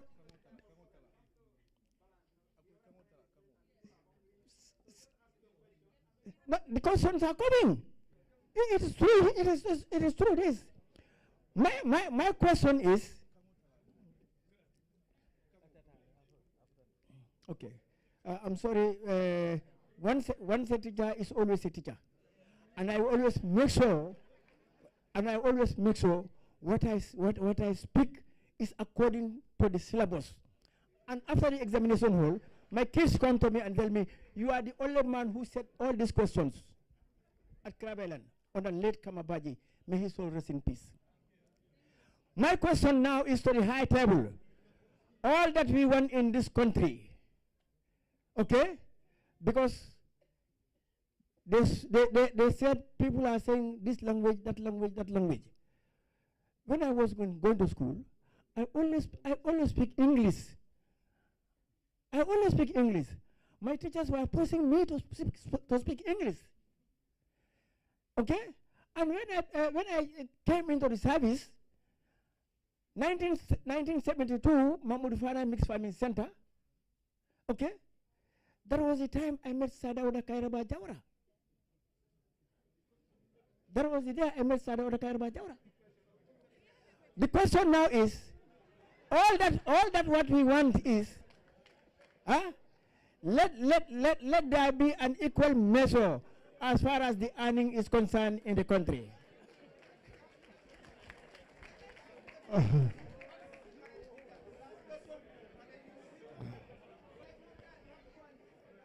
Okay.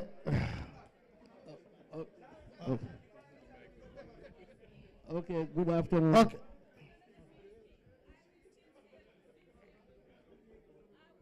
I have only comments. I have a comment. May I appeal to everybody? The food is ready, it's getting cold. People need to pray. And definitely we want it to be, everybody to participate effectively. But please, let us leave the historic things that are personal and those things and focus on, we call it national dialogue. What are the important things about what has been said here? So that we focus the discussion. If we don't focus it, it will really not be as expected. Thank you. Thank you, my sister. Thank you so much. I want to make one or two comments. But first of all, I would like to congratulate all the panelists. Personally, I think I learned more from you than you're going to learn from me. I want to make a comment on State Mati. State Mati, I think you mentioned two things that I'm going to pick on. One, the political stability. I think that's a prerequisite to development. We need to be stable as a country, politically. It's not only about coup d'etats, no, but if the rhetorics, our speech, whatever we talk, don't forget, when we talk very bad about Gambia, it's not only Gambians. People from outside, they listen to us. They quote from our speeches. We should be very careful when we talk about the rhetorics, the very bad state of the country. The politicians should be very mindful about that. We drive away people who want to invest in the country. Number two, political stability is the main important factor. I remember during the last days of Sadao in 1994, Jawara was talking about the Singapore syndrome. And that was a fact. I was in America at the office of the ambassador when Sarah Jangha we were there together. That was the reason he went there. But then all of a sudden there was a change of government, violent change of government. That stole everything. So we should be extremely careful. The stability of the country. Number one, that should be our priority. Then two, said Mati, you mentioned about Tesito. I am an example of PPP Tesito. If anybody remembers OJ in Serakunda East. Serakunda Bundung had a Tesito school. We started with 45 children. Now it's about 5,000 children. Latrikunda Savage started with almost 50. Now we have about 5,000 children. You remember Mr. Danso, Lasso School started with almost like less than 100. Now about 5,000 children. Hospitals, road building. You know, even Tesito is not only about yourself. Your environment. Just get up in the morning and clean it. Build something for yourself. When I was at the council, we used to build, fill in the potholes before the rains. We all benefited, but after, nobody does that now. You will build a nice house, nice houses around this area. But when you go out of your house, you come into the street, you go into a mud road. So I think we should really go back to that PPP philosophy of Tesito. I just want to highlight on that, the importance of Tesito. Thank you. Okay. It's getting cold. Now we give the panelists one minute to wrap up. We'll come back. There's more time for family dialogue. The food is getting cold. One. If you want, then it's going to be for gender balance because two men have spoken. It's going to be additional. I'm already with the mic. Okay. Yeah. One more question, then the lady. Or else you just give the Right. mic. So I think. After, there's more time. Don't worry. Go ahead. Yeah, I think I'm just going to answer, I even received a question on text, but I'm going to answer one question here, which is about the university. Definitely, you know, if you listen to me, I believe we're really underutilizing our university setup. And now we're talking about having 5 universities. But university is not just a place of teaching. And unfortunately, at UTG, basically that's what we do. We just teach. And few of us that engage in research, we have to at least step out of the university in a way to be able to access other resources like doing consultancies. Through that, we do our own research.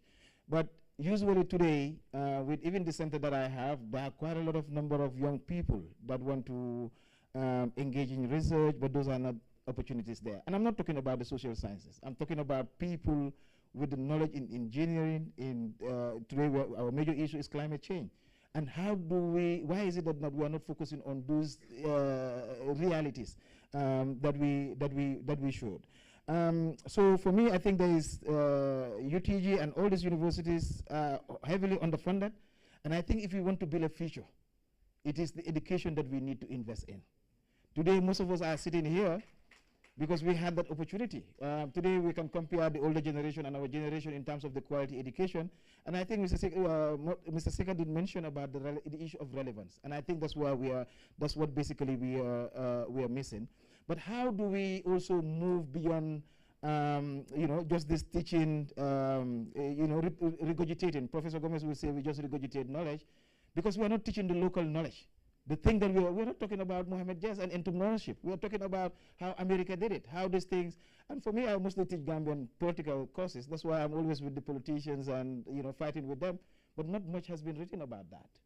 And talk less of our agricultural development. Even the idea of TC2. The other time, at one point in a political economy class, I give students those examples, and one of the students picked it up, and she fell in love with that idea. How do we help people to love their country? It is through education, and that is what also we're missing. But the curriculum is also old. We are not creating curriculums for, like today we have a lot of migration issues, but even at the university we don't talk about migration. These are problems that are affecting the society. And we're talking about, climate change. And you have so many young people with the skills. Believe you me, in this country, if we mobilize these small people, even this agriculture that I was talking about, irrigation and all these things, it could be addressed once and for all. We have very brilliant, and she'll talk about it, very brilliant group of young people that we need to harness, but at the university level, we need to invest in those. And so basically, research should be encouraged. At the university, at some point, they gave us 200,000 and something to do some research, but that's not research. Nari here, we have Nari, the same agricultural product, the same granite. In 1932, we were talking, if you read the history, they're telling you Gambia was one of the 6 largest exporters of granite. How was that possible? Today we have Nari, and the other day we were at the National Assembly and we were talking about this Research and Innovation Fund. I said Nari should not be part of that. Nari should have their own funding so that they will be able to do research on new varieties of crops and all this different stuff. We invest in institutions, we create institutions, we don't give them the money required to do the work, and yet we expect them to deliver what they're supposed to deliver. That is the misconnect that we have to address. And lastly, I think also, private sector is here. I will use this opportunity because R&D is important, and so we also want private sector also to partner with the academia because there are so many innovations that could be done locally. And at some point, even the agriculture, all these things, tractors, yes, they are good. GDTI, technical, how do we create farm tools that are local, driven locally, that could be used locally, so that we could address that. Otherwise, we will continue importing, and at the end of the day,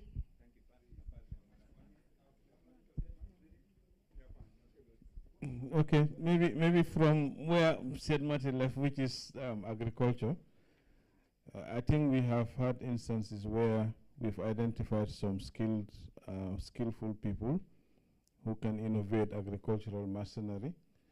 There's a particular guy in Farafenni who is doing very, very well in terms of innovation. We tried to buy 10 of his products just to showcase it, distribute it to people so that they know this possibility exists. I think, Madam, you raised this issue of land, and I will also, like you, I'm also concerned that land governance has to be definitely revisited. The fact of the matter is there is now a land policy that is being developed, and that policy will articulate the governance of land. And I think this is a good opportunity for all of us to have an input in it. You have also a lot of land disputes happening because in this day and age, you can identify the coordinates with Google, and the land should belong to one person. But you have instances where there are attempts to even tamper with those Google settings. So these are things that we have to work on and make sure land issues are adequately addressed. But I think the policy will definitely be a good setting for addressing most of the land issues that we have. Thank you. Thank you very much. I just go back to the topic of why we're here, self-reliance and national development. And I just want to say that, yes, someone said we have political independence or reliance, but I think the economy side of it is what is the problem here, you know, and everybody have said it. We cannot be we don't do national development if we don't have self-reliance economically. And we all agree that our economy, if you look at it, still now over 50% or 60% of it is being driven by outsiders. That is why we are trying to champion the the local bill, you know, so that we can empower Gambians, we can empower ourselves. What we want is for everybody to support it. What we want, the question here is, because we see it everywhere, let's have this slogan of Gambia first. We should not be ashamed to say Gambia first. Even the biggest countries in the world are saying it, you know. So let's have it as a slogan. Let's have it as, and we have the local content being passed this year. You know, I think it will make a big difference when we give jobs, whether it's consultancy, whether it's skills, whether it's anything in the government. Let the government officer or the private sector, we are all together in it, to ask, can't a Gambian do this? That's what I ask my people. You bring me an invoice, I ask you, where is it from? Can't we have a Gambian to do it? And I believe we have Gambians who can do what we want.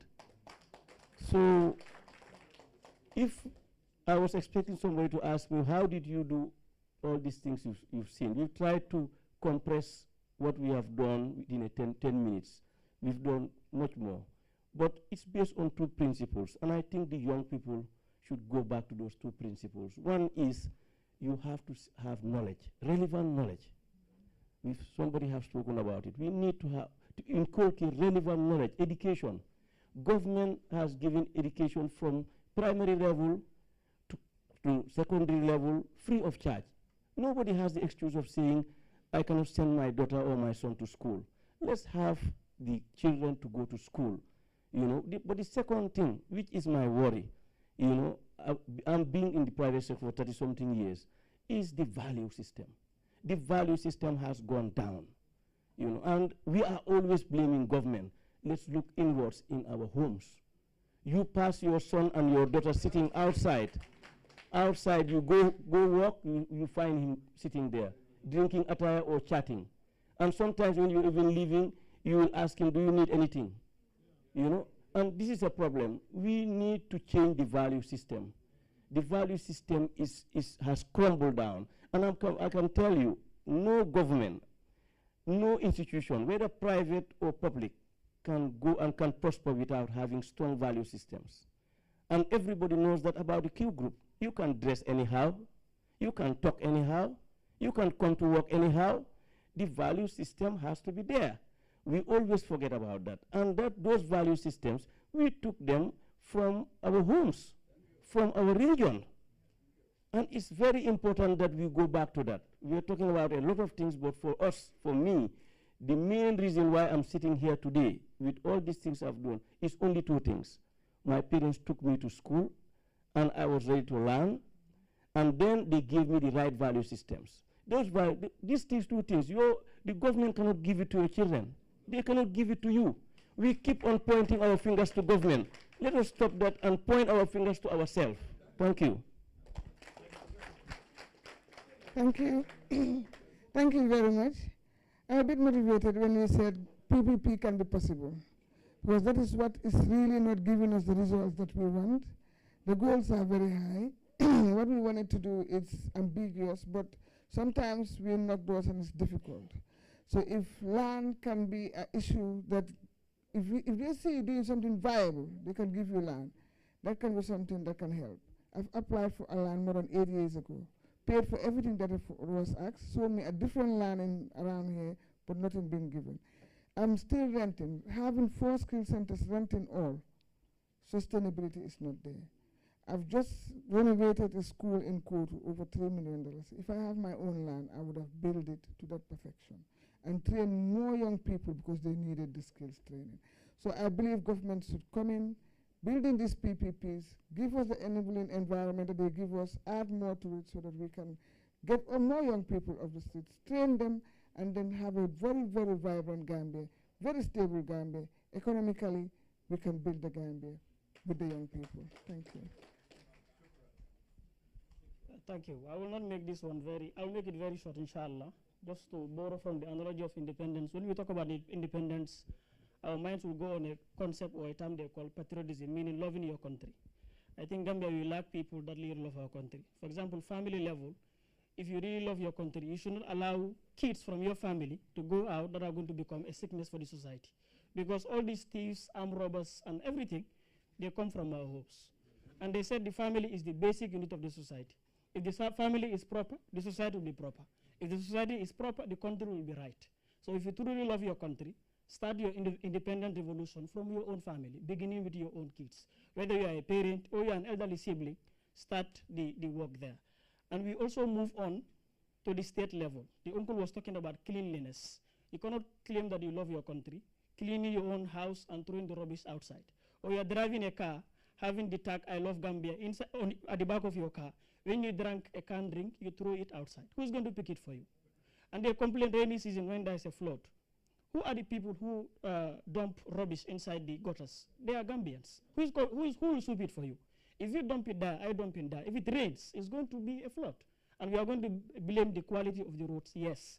But if there is no flood, if the gutters are free, water has access to go wherever it's supposed to go, there will be nothing like flood. So we also have to pay attention to that. If you believe that you love your country, the way you clean your house, that same way you should clean your environment. And our market vendors, everybody, you talk to them, when they were talking about this road extension or expansion, everybody is talking about dance model. You fix a canteen everywhere, even on the road. You go to turntable, you are selling earpiece, you are selling Afra on the road. That is not loving your country. Gambia, you can see where the market starts, but the market doesn't have an end. And that is not loving your country. So there should be a control for that. And we have to be compliant. We have to agree that the things that they have in place. And even our drivers on the streets, commercial vehicles, you cannot claim that you love your country. When it's 4 o'clock, 5 o'clock, kids leave their homes very early. Pregnant women, elderly people, they are there going home to Birkama, for example. They tell you Birkama, you tell them Latir Kunda. Like you, Doga Dionbi. Latir Kunda, no Tabokoto, no Lamen. On the same journey, you can take 5 different fares from people. And if one policeman stops you on the road for violating traffic rules, you go and maybe sit down in front of one interview. The country is hard, the government is sex, the government is why. When you forget what you are doing to your own fellow Gambians, pregnant women are going to be there. You're not helping them. That is truly loving your country. And finally, civil servants. Loving your country, civil servants, National Assembly members, all of it. The resources that are given to you, they don't belong to you. They belong to everybody. Even the Gambian that is going to be born in 19,000 have a share in that money. If I steal a money from this auntie, on the day of judgment, I will only return money to this auntie. But if I steal $1 from the public coffers, Yom Al-Qiyamah, I'm going to pay every single Gambian. Can you do that? Even your own family, if they ask you to give 5,000 to everybody, you cannot give it. Let alone your entire street. Let alone the entire country. It is not possible. So if they put you there, you should be a country-first individual. See the interest of the country. People are struggling. For example, National Assembly, you are there. Before you think about having cars, before you think about clothing allowance, the people who voted for you there, some of them, if they have breakfast, no lunch. Some of them, if they have lunch, no dinner. Think about those people. How many houses are here? You see one Sarawule or one Jahanka will build a story building. Will put the price at 7,000. He will give it to a Gambian agent. He will take the price to 15,000. How many Gambians can afford that? How many of them? That is you not having mercy on your own fellow Gambians. So if the government bring about tax on landowners or on compound owners or landlords, you start complaining. When you don't have mercy for your own Gambians. So if you're talking about loving your country, the same way you are striving and working hard to make life easy for yourself, if God put you up there, make life easy for those that are below you. That way we will develop as a country. Thank you.